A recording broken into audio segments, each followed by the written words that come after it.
Olá! Hoje nós vamos trazer uma ferramenta considerada talvez uma das mais importantes dentro da metodologia Acordos de Paz. Ela é aparentemente muito simples, mas extremamente poderosa. É a prática do silêncio. Há muitos anos nós utilizamos essa ferramenta e ultimamente ela tem sido bastante difundida através do Mindfulness. Vamos ver como é que funciona. Para falar um pouquinho sobre isso, vamos entrar no nosso assunto sobre conflito. Quando a gente pensa em conflito, normalmente a primeira coisa que vem à mente é agressividade. E de onde vem essa agressividade? A agressividade originalmente ela vem do sentido de territorialidade. Os nossos ancestrais, eles precisavam marcar bem seu território, precisavam estar atentos à sobrevivência do dia a dia, e essa agressividade foi sendo desenvolvida por uma questão de sobrevivência. Isso se estabeleceu no nosso sistema e a agressividade foi sendo estudada. Freud dizia que a agressividade é uma tendência a atacar ou a provocar alguém, e também que ela era acionada por uma frustração e que a sua força também dependia da quantidade de frustração. Quanto maior a inibição dessa agressividade, maior também o deslocamento.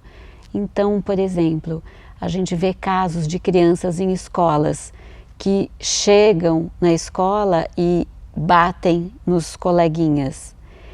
Muito provavelmente essa é uma agressividade que está sendo deslocada. Se a gente for investigar, provavelmente vamos encontrar uma agressividade dentro da casa dessa criança, por exemplo. E como ela não pode reagir dentro de casa, ela desloca essa agressividade e essa agressividade tem um espaço para se manifestar na escola. Então a agressividade nos acompanha desde os primórdios da civilização. Ela é muito necessária e ela também, positivamente orientada, ela é um impulso realizador. Então vamos pensar, se eu preciso fazer um projeto acontecer, fazer algo acontecer na vida, eu preciso desse impulso realizador. Eu tenho que escrever o projeto, eu tenho que sair para vender o projeto, eu vou ouvir alguns nãos e tenho que continuar nessa perspectiva de vender, de ir adiante, de fazer acontecer. Para isso é necessário uma certa agressividade, mas uma agressividade como esse impulso realizador. A gente fala que essa é uma agressividade positivamente orientada. O problema da agressividade é quando ela é utilizada de forma distorcida, aí através da raiva, através da violência, e é essa agressividade que a gente precisa cuidar e que a prática do silêncio pode ajudar. Então vamos entender como a prática do silêncio pode ajudar. Vamos falar um pouquinho sobre neurofisiologia. Existe um caso muito emblemático, bastante estudado nas escolas de psicologia, que é o caso do Phineas Gage. O Phineas Gage, ele era um funcionário das estradas de ferro em 1848, há muito tempo atrás. E naquela época, a função dele era colocar dinamites dentro das rochas, para explodir as rochas onde iria passar a estrada de ferro. Ele era uma pessoa extremamente amável, sociável, amigo de todos, de fácil convivência, mas ele sofreu um acidente. Quando ele estava colocando uma das dinamites dentro da rocha, a dinamite explodiu antes da hora e o cabo entrou no cérebro dele, na parte frontal. Até então, a ciência não sabia para que servia essa parte frontal do cérebro. A partir dos estudos do Phineas Gage, desse caso do Phineas Gage, a ciência começou a estudar. Por quê? Porque conseguiram retirar a barra de ferro, do cérebro dele e ele começou a ter comportamentos muito diferentes dos anteriores. Ele passou a ser uma pessoa extremamente agressiva, sem nenhum filtro social, e então a ciência passou a estudar que alguma coisa devia ter a ver com a parte frontal do cérebro, porque todas as outras funções dele não sofreram nenhuma grande avaria. Ele continuou andando, falando, ouvindo. A parte principal foi na mudança do comportamento. Então a ciência começou a estudar mais profundamente. Afinal de contas, o que a parte frontal do cérebro tem a ver com isso? Lembrando que a gente está falando de 1848, há muito tempo. Então os estudos hoje mostram que a prática do silêncio, ela aumenta o tamanho do córtex pré-frontal. Como isso acontece? Para explicar, a gente vai utilizar esse desenho, que é um desenho bem simples, mas muito didático, sobre o cérebro, em cima de uma teoria que chama Teoria do Cérebro Trino. Vocês podem ver que bem no meio do cérebro existe uma parte que é chamada de reptiliana. O que tem nesta parte do cérebro? Toda a parte instintiva, tudo que nós fazemos e não paramos para pensar. Respiração, digestão, circulação sanguínea, né? Coisas que o corpo faz de forma automática e instintiva. Olha quem mora no reptiliano: a agressividade e a territorialidade. A ciência descobriu que ela mora no mesmo lugar de tudo que o cérebro não pensa para fazer. Logo depois a gente tem essa parte que chama límbico. Essa parte límbica controla emoções, afeto, instintos, media as emoções. E a parte mais de fora do cérebro é o neocórtex, que trabalha então a racionalidade, linguagem, abstração, planejamento, percepção. Então é muito fácil compreender por que a agressividade às vezes é tão instintiva. Quando a gente recebe uma atitude violenta, imediatamente a gente reage. Muitas vezes a gente não para pensar, a gente reage automaticamente, instintivamente, porque é necessário preservar o nosso território. O que a prática do silêncio faz? A prática do silêncio, ela ajuda a aumentar a plasticidade neural ou a neuroplasticidade. Até 20 anos atrás, a ciência acreditava que os caminhos neurais eram imutáveis. Tudo que se fazia e se formava acontecia até os 7 anos de idade. E a partir dali se estabelecia um padrão de pensamento e um padrão de ações também. Hoje já se sabe que essa formação é plástica, é a plasticidade neural. E com a plasticidade neural existe a possibilidade de mudança. Então, o que eu aprendi até os 7 anos de idade, eu posso continuar aprendendo e posso criar novos caminhos neurais. E a prática do silêncio, ela age exatamente neste lugar. A prática do silêncio, ela traz resposta também ao relaxamento. Ela ativa o sistema nervoso parasimpático. Ela diminui o ritmo cardíaco, a respiração fica mais lenta, mais tranquila. Ela provoca relaxamento das tensões musculares, diminui a pressão sanguínea e traz muitos benefícios hormonais. Produz mais melatonina, que é o indutor do sono, a endorfina, a serotonina, que são os hormônios do bem-estar, produz mais anticorpos, reduz o cortisol. Isso tudo a ciência foi descobrindo através das pesquisas envolvendo práticas do silêncio.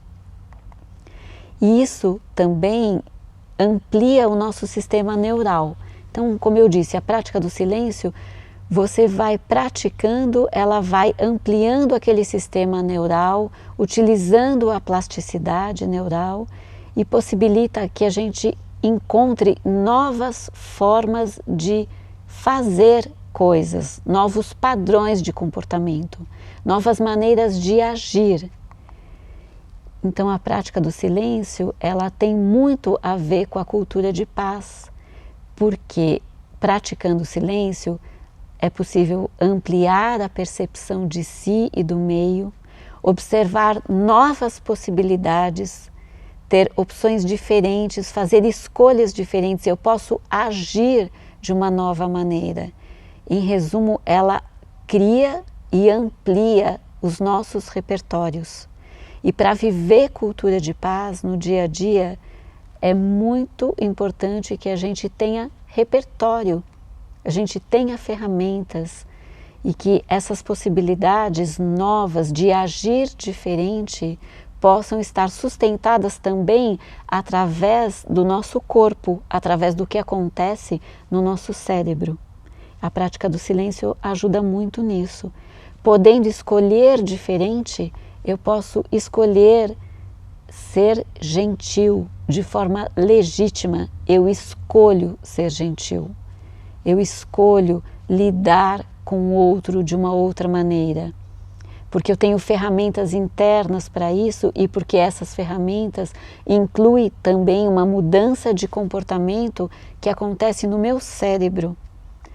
Mas o que define essa mudança?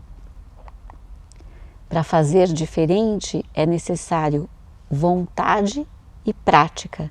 Eu quero fazer diferente é o primeiro passo. Praticar para fazer diferente é o segundo e fundamental passo. Como a gente fala no Acordo de Paz, a gente precisa sempre ir para a academia. Todas essas ferramentas que a gente tem visto, que nós temos vivido com vocês, elas só funcionam se forem praticadas. Senão, não adianta. Então, nós estamos falando de dedicação. Dedicação é uma disciplina consciente. Eu uso a minha disciplina de forma consciente. Eu me dedico porque eu escolho me dedicar. Eu escolho fazer essa mudança. Eu escolho me relacionar com o outro a partir de um outro lugar. Eu escolho enxergar os conflitos de uma outra maneira, utilizando as ferramentas e me dedicando.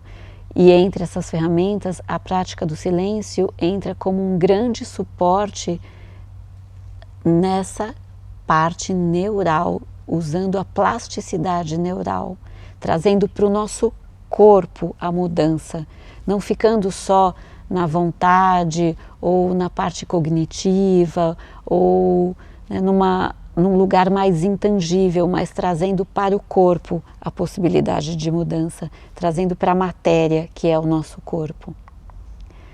Então, agora para treinar um pouquinho e vocês viverem essa experiência tão rica, tão poderosa e ao mesmo tempo uma ferramenta tão simples, nós vamos fazer com vocês uma prática do silêncio. Eu lhe convido então a silenciar por um instante. Assuma uma postura ereta, a cabeça no prolongamento da coluna, os braços repousam suavemente sobre as pernas. A postura é estável, mas não rígida. Ela é confortável, de modo que você possa permanecer durante a prática sem se mover, ou movendo-se o mínimo necessário. Os olhos se fecham e você respira suave e profundamente pelas narinas. E a cada respiração, permita-se relaxar. Relaxar na calma do seu coração. Permita-se esvaziar-se de toda expectativa, de todo desejo de chegar a algum lugar. esteja aqui e agora. Simplesmente testemunhe o fluxo da impermanência, dos impermanentes pensamentos, emoções, sensações. Não julgue ou critique. Assista passivamente ao fluxo. Perceba que você pode observar. Quando tiver alguma dúvida a respeito da sua identidade, lembre-se que você é este que observa. O seu objetivo é não se apegar aos pensamentos. Deixe os pensamentos seguirem a sua jornada. Você permanece aqui e agora. Permita-se aprofundar na quietude, evitando o diálogo interno. Permaneça contemplando o vazio. No aqui e agora só existe calma, silêncio e bem-aventurança.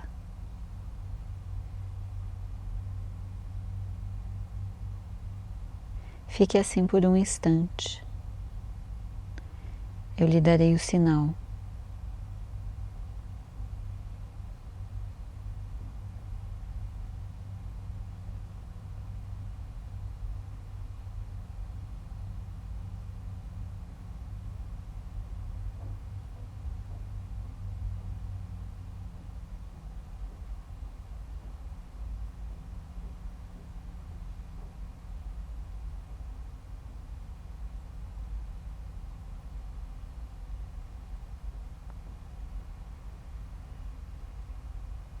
Quando sentir, faça uma respiração lenta e profunda.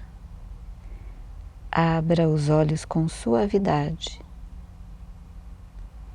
Esse que observa é o herói da jornada.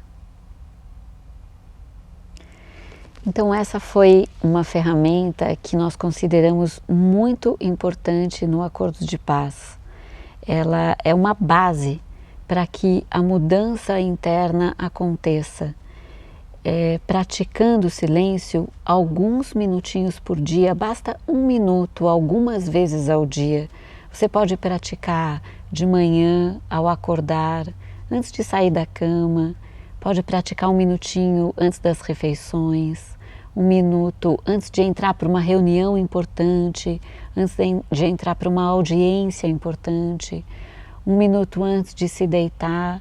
Aos pouquinhos, esse espaço interno onde mora essa calma, tranquilidade e quietude, ele vai se ampliando.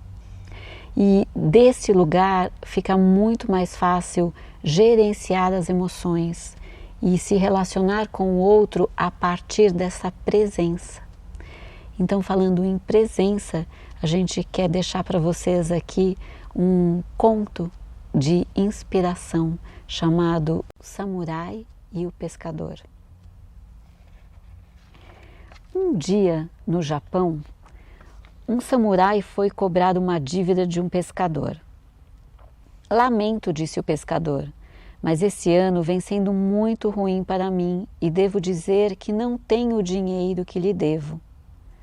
Dono de um pavio curto, o samurai desembaiou a espada e se preparou para matar o pescador ali mesmo. Pensando rápido, o pescador disse sem rodeios: estou estudando artes marciais e aprendi com meu mestre que nunca se deve atacar dominado pela raiva. O samurai o encarou por 1 minuto e lentamente baixou a espada. Seu mestre é sábio, disse calmamente. O meu mestre me ensinou o mesmo. Às vezes a minha raiva me cega.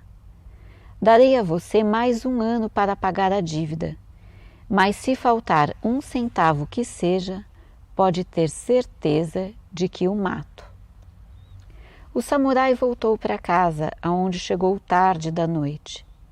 Entrou pé ante pé, não querendo acordar a esposa, mas teve um choque ao encontrar duas pessoas na cama.